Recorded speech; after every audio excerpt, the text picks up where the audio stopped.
Either this dang car is cursed or I am cursed. I don't really believe in paranormal stuff, but something in the air or in the universe is definitely against me driving this car. We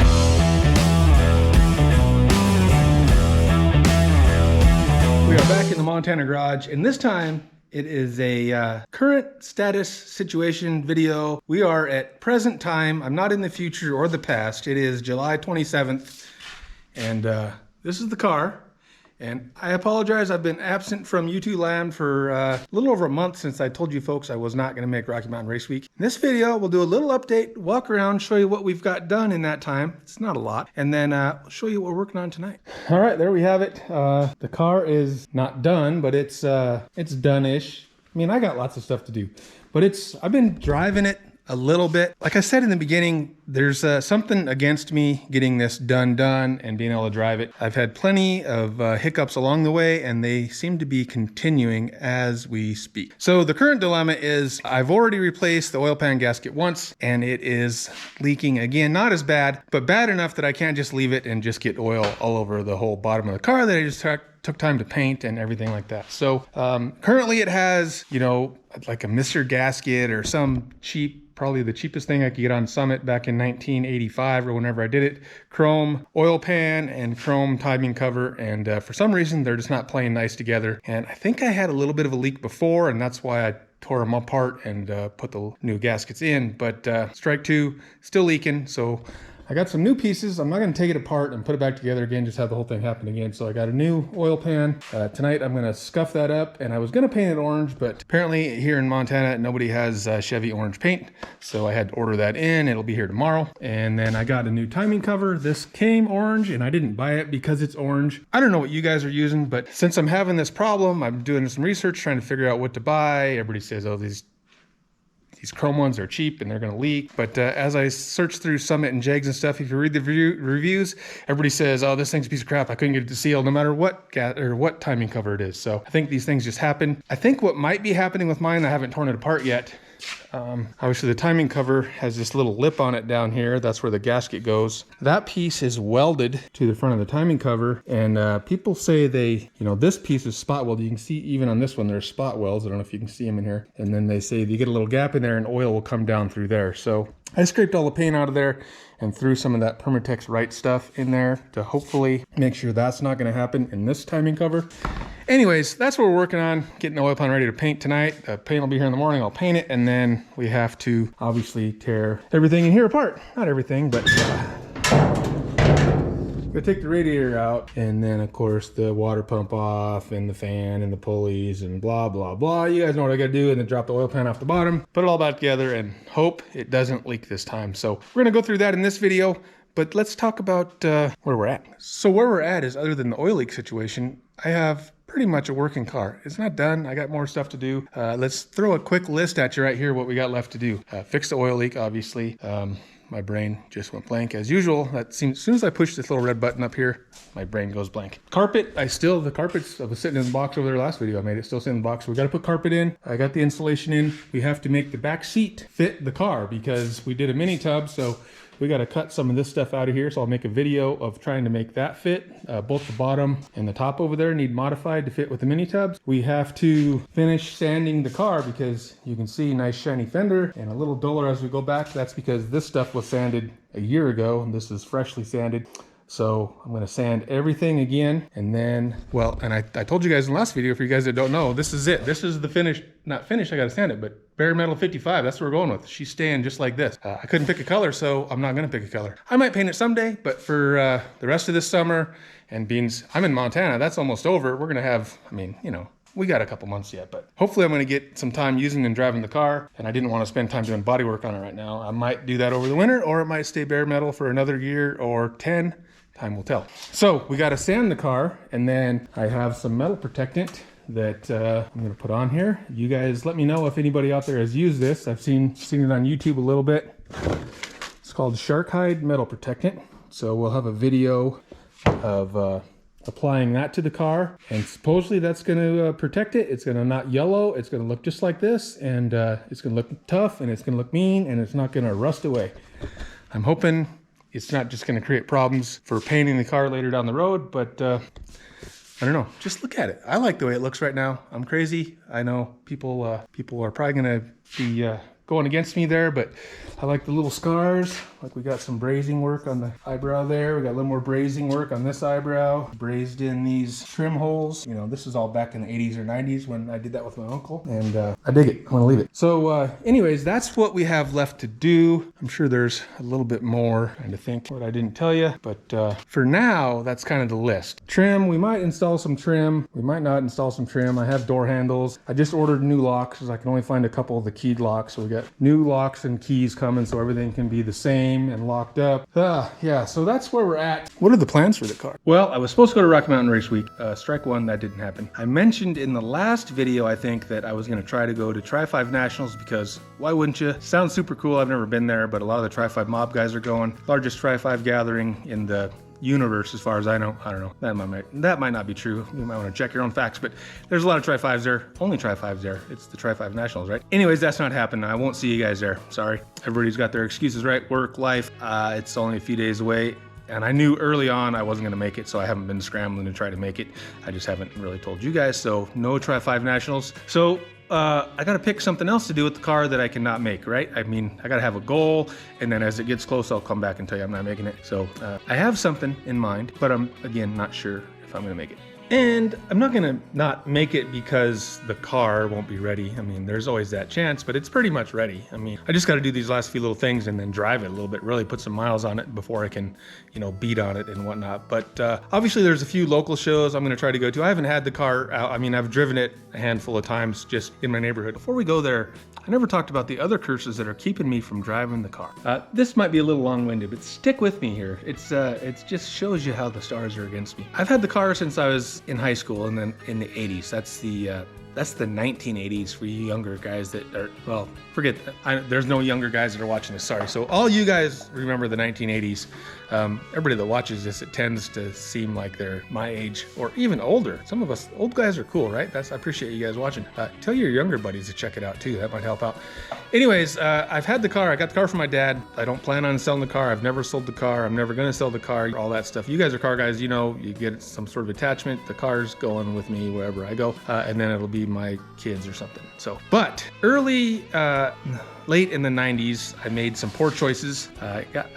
We all did that when we were in our early 20s, right? You make some poor choices. That's life. You learn from it and you move on. I got married to a gal and it didn't work out after a couple years, and that happens, I guess, you know. And as things were not working out and I knew we were getting divorced or whatnot, I took the title to the car and I sold it to my buddy, just so that there wasn't no like thing where I had to try to sell the car to pay the, you know, the divorce thing or split it up even, whatever. So maybe that wasn't super honest or the right thing to do, but it never even came up. It was a waste of time. You know, we split and we made it all separate and equal, and the car never came up. But since 1997, I've had my buddy's name on the title of the car. You know, like you go to the notary and he signed it, so it looked like it was his car. He gave me the title right back. He knew it wasn't his car. He's my buddy, so I wasn't worried about it. And then after that, I registered the car and I drove the car, and you don't have to take the title in, right? You know, you just renew the plates. And that was all good and fine until I tried to register it this time. So the last time the car was registered was 2002. Threw the plate on here just for good measure. So 8 of 2002 is when it expired. I can't find the actual registration, but I had the plates. So I go down to the local county courthouse here and I say, hey, I need to re-register my car, renew my car registration. I don't have the registration. I have the VIN number and I have the plate number. Can you look it up that way? And you're like, oh yeah, of course we can look that up. So they type it in and she's like, they can't find it. You know, I gave them the VIN number, gave them the plate number, and you know, of course my name, and she pulls up all the cars, and there's no history of the 1955 Chevy. And she says that happens sometimes if it's been a long time. So you're gonna have to come back with the title. Well, like I just explained, the title says it belongs to my buddy, so I can't just go down there with the title and get it registered. So I have to do title work, and then that becomes a whole rigmarole. Do I have to have, luckily I'm still good friends with this guy and he's willing to do whatever I gotta do, but he lives in a different town. So then should I send it to him and then he's gotta register the car, and then once you wait a few weeks and he gets his title, then I gotta go to the town and sign it. I didn't want to do all that if I didn't have to, but I talked to a notary and they said, when you sign the little notary thing, it doesn't really go anywhere, and if the guy doesn't contest it, it's never gonna like come up. So she recommended that I just send in for a lost title. Like I lost my title, you pay $10, you send it into the state, and they send you a copy, duplicate, or a new one, whatever. It's still as good as the original title. It's just, you know, can't find it. Here you go. So I filled out the paperwork, I sent it in, and I waited. It looked like it should take between 4 days and 2 weeks. It took every bit of 2 weeks, maybe even 3 weeks. And then I finally get my paperwork from the state. It's in a little state thing, and I'm thinking, there's my title. And I open it up and it says, sorry, we have no record of that title. What? So they said I either had the VIN number wrong, which I didn't. I of course double checked that even before I sent it, but after I sent that back, of course I went out and checked it again. The VIN number I had is right. They said if the VIN number's right, then they just don't have record of it anymore, because every so often they purge their records. So now there's no record of my title. I mean, luckily I still have the original title, so we're good there. I have proof or whatever, but it's got my buddy's name on it. So now what do I do? So I talked to my buddy, and we were gonna go through the whole thing where I sent it to him and he was gonna go register it. And then before I did that, I decided to make a call to the state and just try to kind of explain my situation. Told them, you know, I sold the car and then I got it back. We never, you know, switched the title over. It has his signature on it, but it's still in my name. What can I do? And this lady said, oh, I think we can make this work. I'm gonna send you some forms and some instructions, and then you can go down to the local courthouse thing and they should be able to get you a title. No problem. She's gonna email me all this stuff right away. Tick tock, tick tock, tick tock. Time goes by, a couple days, no email from the lady with all the instructions. So I have to call the state again, wait on hold, get a new lady, explain my story, talk about the whole situation. What can I do? Can I do anything? She doesn't really know, so she's talking to her supervisor back and forth, spend, you know, half hour on the phone. They finally come up with a plan. They give me this form to fill out that says, I think they called it like a no interest form, that my buddy had to fill out, say that he didn't have any interest in the car. He sold it back to me. He had to sign it and everything and give all his information, and then supposed to mail that in and then get the title. So I did that a week or so ago, and still waiting. So I have not been able to register the car. So that has kind of put the kibosh on me driving the car a whole bunch. But you know, I'm a bit of a rebel, so I have been driving it a little bit. So I decided if I'm gonna drive it a little bit, even if I don't have plates, you know, and I'm gonna, you know, if Johnny Law is out there watching this and you see me and you're gonna pull me over, I don't have plates. I'm working on it. I know that probably doesn't count, but I'm working on it. But I do have insurance, and that was also a fight every inch of the way. So if I'm gonna drive it a little bit without plates, I figured I better at least have insurance. I don't know what the fine is for no plates, 85, 135 bucks, whatever. I just want to drive the dang car, right? So I decided to go ahead and call my insurance company and get at least, you know, liability insurance on it, so it's legal, so I can at least drive into town or drive around the block and not worry about getting. This is a no insurance. First of all, if something happens and you don't have insurance, that's a bad idea, a bad move. But even just getting pulled over no insurance is several $100, I think. So we don't want that to happen. Obviously, I want to be legal and not have insurance. So I call my insurance agent and I give them the VIN number, blah, blah, blah.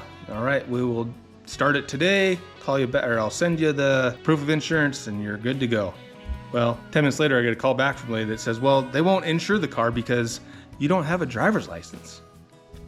What?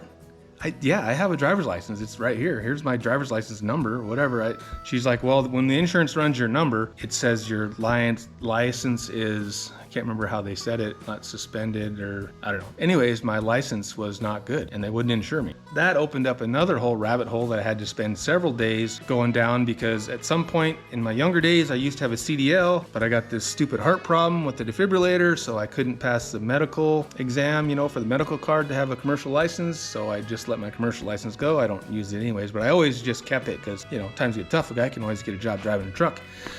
So I let my CDL expire, or, you know, I went to renew my license. I did not do the CDL part because I couldn't have a CDL anyways, because with no medical card, you can't get a CDL, and I can't pass the medical exam because of the defibrillator. Anyways, sorry about the long story there. But something to do with that, when they reissued my license, even though I now have a valid and current Montana Class D regular license in my possession, like I ran it through the state. I had to pay $15 or something to run it, and it says it's current, but it says like in 2012, it was downgraded because my CDL was downgraded because I didn't have a current medical card, which I knew, but it doesn't make your license invalid. But now I didn't even have a CDL, so I had to go through a bunch of calls with the state and explain it, and they said, well, our end says you have a CDL, and I said, well, I got a Class D license in my possession. Anyways, I didn't have to like retake any tests, but I had to explain it to 35 people. They had to make calls to bosses and supervisors, and then they ended up just reissuing me a license with a new number. It's still a Class D license just like it was before, but somehow in their system they couldn't just change it, so they had to reissue me a license, and then we're good to go, right? Then I send her my new license number, and they still won't insure me because it's still not valid. It took like another week. I think I had to wait till I actually had the actual card in my possession, and then like I sent it to her again, and then they ran it again. So it must have just been a lag time thing. But so I couldn't get plates, I couldn't get insurance. It's been a nightmare, I tell you. Now I can't get orange paint. I tried to paint my dang oil pan, and I can't even get orange paint. I went to like 6 auto parts store today, and nobody has Chevy orange paint. Unbelievable. The stars are against me. The gods are. What did I do something? Am I don't know. I don't get it. I think I'm a good person. Help a guy out, would you? All right, so that was a long story. If you're still here, thank you. You're probably not. So anyways, whatever. I still don't have license plates. Still waiting on the title. Still hoping that that little form we sent was gonna work. Otherwise, they're gonna send it back after a couple weeks, and then we're gonna have to do the whole registration with my friend, and that's gonna take, summer's gonna be over before I have freaking license plates. So I guess I should have been on the ball with this. It was 1997 when I sold the car to him, so I've had plenty of time to get this straightened out, and I didn't, so I'm paying the price now. I do have insurance, so if I do go for a little cruise, you know, at least I got that part covered. But it's gonna be at least another day or two before I can cruise, because we're getting ready to drop the oil pan and take care of this issue. So today's Thursday. I'm probably not gonna get anything else done tonight. Been out here making videos. Get this stuff sanded so I can paint it first thing in the morning. Tomorrow I'm skipping work because I can, and I'm gonna take this whole thing apart and hopefully put it back together. It should be warm, so the paint should dry pretty good. So maybe by tomorrow night, we can go for a drive. Oh, and stick around to the end of the video, because then I'll tell you my current plan or target event that I'm hoping to go to and maybe see some of you folks at. I know some of you'll be there. All right, so like I say every time, enough jibber jabber, let's get to work. So this is, I think it's a Dorman from Summit. It's just a 68 bucks or something. It's not like a stock Chevy piece, but is a stock, you know, replacement. Nothing fancy. It seems like it had good reviews. It seems like a pretty heavy duty, you know, it's heavy gauge metal. I wouldn't like put it on a show car or nothing, which obviously we're not building a show car, but you can see the spot welds. There's lots of wrinkles, you know, lots of little, there's kind of some imperfections in the, either the finish or what's under the metal under the finish, whatever.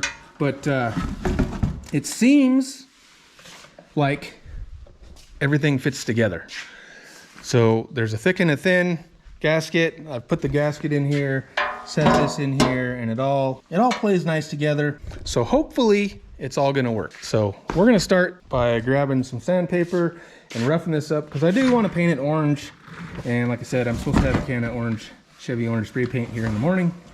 So let's do that, at least so we can pretend like we did at least something today. Get it scuffed up. Tomorrow morning we can shoot it, and then operation tear everything apart that I just put back together. Perfect. You guys want to watch me sand? No, I don't think you do. You've seen me sand lots of times. Anyways, I'm gonna break out the sander. We'll see you tomorrow. Good morning. Did you sleep well? I slept okay. I was up editing videos all night, so coming to you soon. Another, not this video, you know, another one. Sanded the oil pan last night, and that might have just been, that was like a black, I thought it was painted black, but it might have just been like that E-coat or whatever that's on them. I don't know. It came off pretty easy. I had a ton of bare metal, so I hit it with some etch primer. That's drying.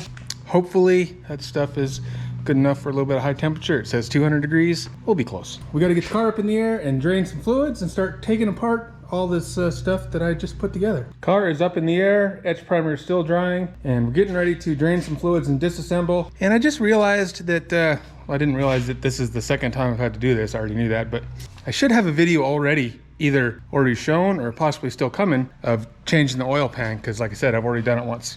So I may not repeat a whole bunch of that stuff, but this one is a little different because I'm replacing the timing cover as well. So instead of just dropping the oil pan, I also got to take, you know, alternator, fan, radiator, water pump, pulleys, all that stuff's got to go out of the way too. So it's a little more involved. Still nothing, you know, super hard, but just time consuming. And like this radiator is a pain in the butt. It's super hard to get these little nuts started in here. I wish they were welded on the back there, but they aren't. And so it's kind of hard to get in there. And I gotta find my puller so I can pull a balancer, you know, just little stuff like that. But it's gotta be done, I guess, because we don't want this oil leak. And I'm pretty sure the timing cover, I don't know, I guess I'm not pretty sure. I think possibly the timing cover is the cause, so I don't want to just try changing the gasket again. So I don't think that's gonna work. So yeah, anyways, guess I'm stalling because I don't want to get to work. So I guess I need to find some sort of hose to stick on here so I can try to drain the radiator fluid into some sort of container instead of just, most of it's going to end up on the floor, I'm sure. It's just water, but there was radiator or antifreeze in the engine before, so it'll have a little antifreeze mix in it too. And let's see, obviously we got to drain the oil, take all these hoses off, remove the alternator. So I guess that's what I'll start with. And if I don't look too excited about this, it's because, well, I'm not. I'd much rather just continue putting the car together rather than take it apart for the 850,000th time. But here we go.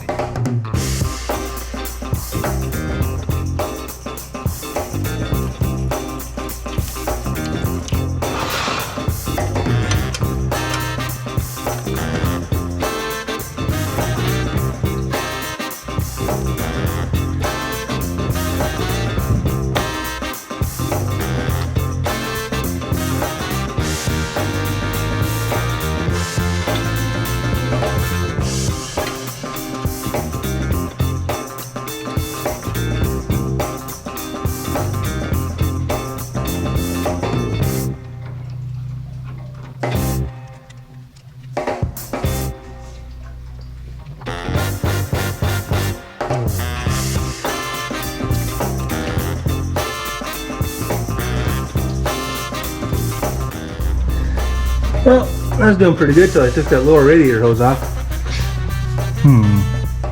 Hopefully none of it got in my oil because I wanted to reuse that.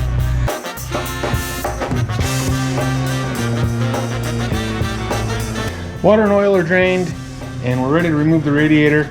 Like I was saying before, it's a bugger getting these. It'll be easy to get them out of here, but getting them started again with my little fat fingers in there is a pain. And I also want to remember too, there's a little, I don't know what it is, a baffle, an air dam. This little sheet metal guy down here, the way my radiator is pushed as far forward as it can be, it actually had to bend that out of the way. So when the radiator's out here, I want to remember to, I'm going to cut this lip off of here, I think. And then that way I can straighten it back out and maybe touch up a little bit of paint. And then, yeah, so radiator's coming out. And then of course we can get to the front dress on the engine. All right, radiator's obviously gone. We didn't make too big of a mess. Oh, hello.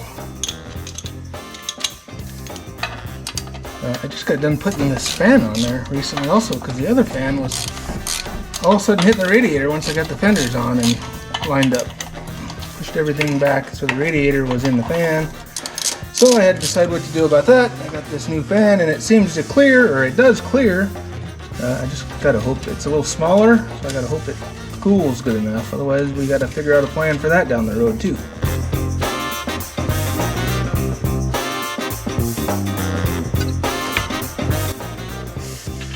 And now, of course, Mr. Water Pump's got to come off also.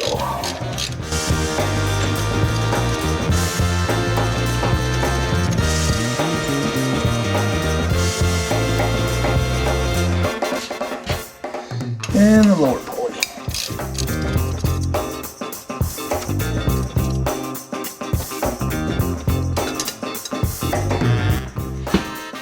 Got my little puller and the little bolts for it, so we're trying to get this all set up. Should pull right off here. I had it off here not that long ago.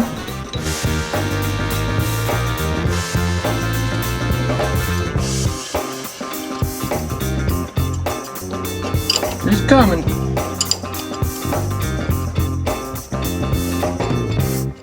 Guess I should have grabbed a ratchet.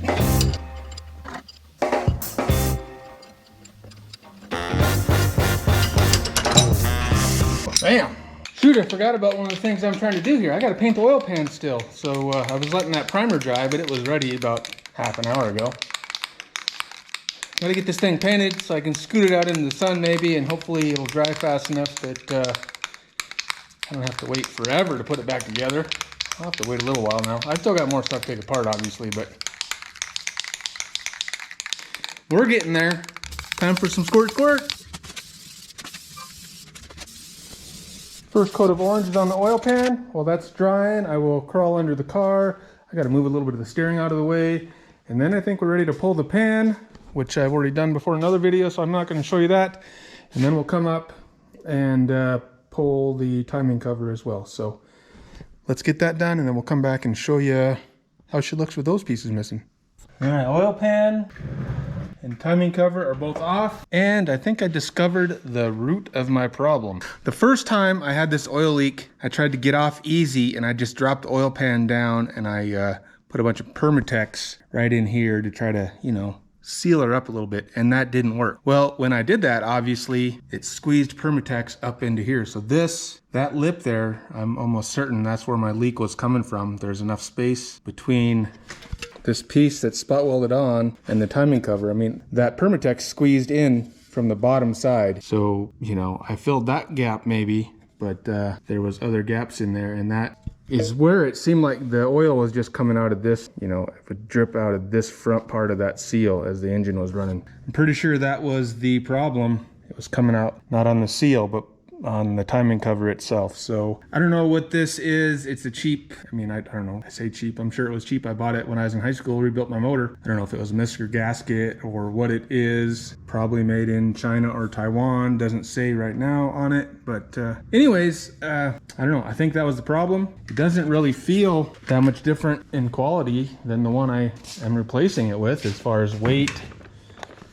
Yeah, this one feels a little bit heavier. This one probably also made in Taiwan. I don't know. But I did schmooze a little of the Permatex Right stuff in there just to be sure. So hopefully we're good to go once I get it all painted and put back together. So I just put the second coat of paint on the oil pan. I still got to crawl underneath, clean up the gaskets. I got to pull the gaskets off there. I could, I don't know, I could maybe get away with reusing these, but I'm not coming this far and reusing the $10 gasket, so I gotta go grab a new timing cover gasket. The timing cover came with the seal, but it didn't come with this gasket. Water pump gaskets, I think. Do those come with the timing cover set? We'll see. If not, I gotta grab those separately. And so yeah, I gotta put one more coat of paint on. I'll run and get this stuff, and then I can get everything cleaned up. I'll probably have to wait a little longer. I could start putting the front together, I guess, and do everything but the oil pan, because I'm gonna have to let the oil pan paint dry a little bit. So we'll see, we'll come up with a plan, and we'll be back. Hopefully though, we solved our problem, and if I can just get this back together right this time, we will be cruising tomorrow. Ran to town, got some lunch. I got a gasket kit. Unfortunately, all I had was the whole kit. I don't need the seal or that seal, but I needed that and those. So anyways, 26 more bucks down the drain. I put the last coat of Chevy orange on the oil pan before I left to get parts. I had some lunch while I was in town. I had to go inside to the office and do some paperwork for my, you know, the old JOB that I got. And so it's been, I don't know, it's probably been an hour and a half since I painted that. And I have a little bit more work to do before I'm ready for it. So I'm gonna start putting this back together. I'm pretty good at spending a lot of time sanding things and making them all, you know, a little better than they need to be. And then I paint it, and then I don't have enough patience to wait for it to dry. And then I screwed up getting, you know, I touch it and smudge it and ruin the paint job because I messed with it too soon. So that's probably gonna happen here, but at least I know it's gonna happen, so I'm ready for it, and it won't be a huge disappointment. Hopefully, sitting in the sun like that, it will be good to go. So I gotta clean this up. Obviously, we gotta put the timing cover on first, and then I could do the, you know, the balancer and the fan and the radiator and all that stuff. I would like to probably, you know, do the oil pan before I get to all that, just so there's a little more room and I can see a little better. So we'll see. I'll get I started cleaning up the bottom already, or I did, but I'm gonna clean, you know, the surface. I don't know if you guys can see any of that looking like that or not, but I'll clean the gasket surface a little bit better, and then we will stick this on and go from there. Fun times in the Montana garage. New timing cover is on. No more chrome. But Chevy orange still, I didn't buy it because it was orange. It just was not super expensive, but it wasn't super cheap, and it had decent reviews. But even this one, I think, still had a person or two that said don't buy it because it will leak. I don't know. Pretty much all said that. So what do you know what to buy? So I put a little goop on that lip on the inside. Hopefully we're good to go. So now I need to try to clean up some of my mess I made here with the nasty radiator water, and then we can put the water pump on and whatever else we need to do. Scrubby. I made a mess down here, dang it.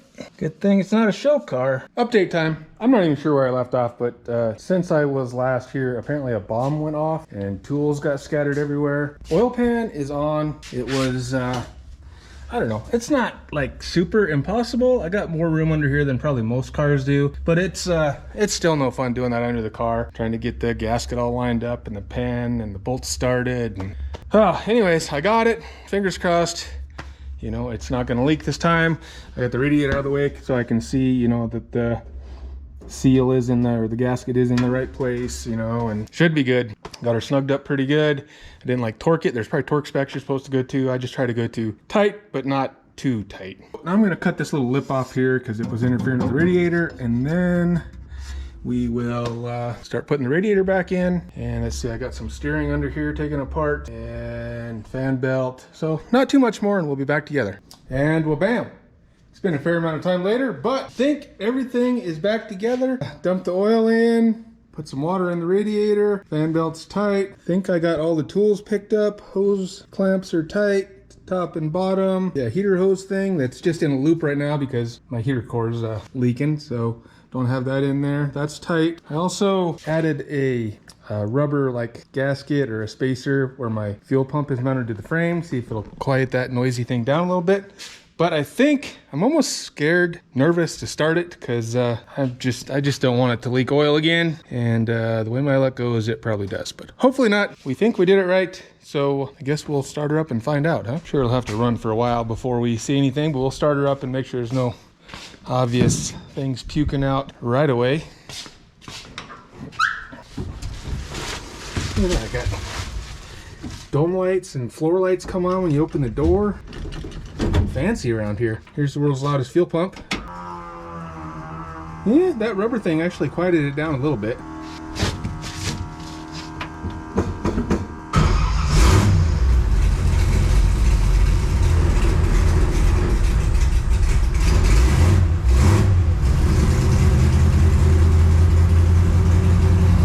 Got the big E on gas, so I need to get some more gas in this thing.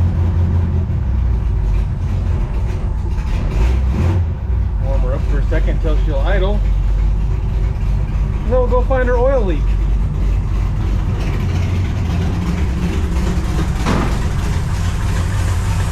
Oh, I got exhaust on there now too, if you couldn't tell. It's temporary, hopefully not temporary, permanent. All I did is throw the old glass packs that were on it before on. And I had to cut it off short because it wouldn't reach all the way to the back here. It wouldn't go up over the new rear end, right? But anywho, right there where the light shine is where we've been leaking before.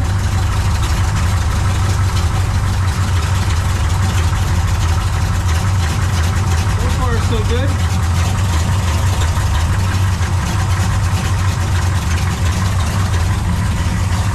All right, well, we'll let her run for a little bit, and then I may run and go get some gas.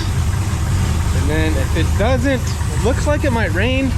And that's part of the problem with the old bare metal 55 here. I don't have the metal protector on, so if it looks like it's gonna rain, I can't go anywhere. Maybe we can get around the block or something. I'll be back. Well, I'm back, and I just went for the longest drive I've ever gone in the car. Whoa, watch out for that box there. Unfortunately, I forgot to bring you guys with me. I was getting ready to go. I had the camera going. I was gonna back up, and I had messed with the clutch a little bit, and it was I had to adjust the clutch a little bit more because there wasn't enough spring and it wasn't holding it tight. Blah, blah, blah, whatever. Then I messed with that forever. And then my wife showed up, talked to her for a second. And then I got in the car and I forgot to turn the camera on, back out, and to take you guys with me. But anyways, long story short, so far, no oil leaks. Everything seems to be doing pretty good. It drives pretty straight. We'll go for a ride real soon, I promise. It's hard to tell. I mean, there's so many rattles and noises in there because there's no interior. The trunk lid kind of bounces a little bit because there's no weather stripping. So it's pretty loud in there, even with the exhaust. So I think everything's doing okay. I mean, it didn't get hot. I have oil pressure. I still haven't done any kind of aggressive driving. I think I did like a 1-2 shift. I got up to like $5,000, but I got a new rear end and a new clutch and just trying to work the bugs out. So nothing aggressive yet, but so far so good. Fingers crossed it stays that way. And that's probably where we're gonna end this video. I do owe you a little bit of information about what I plan to do with the car the rest of the summer. There's a couple local things I wanna do.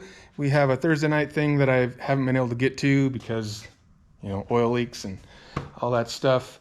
Every week there's a Saturday or a Sunday gathering, and hopefully I'll make it some of those. And then the kind of the ultimate thing I want to try to shoot for is duct tape drags in Tucson, Arizona in September. The only thing that's hard about that is it's archery season and my son, you know, we go bow hunting a lot, but I might just have to miss that weekend. Depends on work and everything, so no promises. I keep saying I'm going to do these things and they don't happen, so I'm not going to promise I'm going to be there, but I know some of you guys are probably going to be there. There's like a Tri-5 shootout or something, and it'd be really cool to go and do like an event for a change instead of just working on the car up here in the shop in Montana. If I can make that happen, maybe I'll see some of you guys there. And stay tuned to the channel. There might be some rewind or some, you know, going back in time videos coming up of some things I did in the past, or probably the next thing I'm gonna do, I need to get the rest of the body sanded and the metal protected so that I can actually get out and drive this thing and not worry about a little bit of weather. So thanks for watching. Like, share, subscribe, tell a friend, and we'll see you on the next one.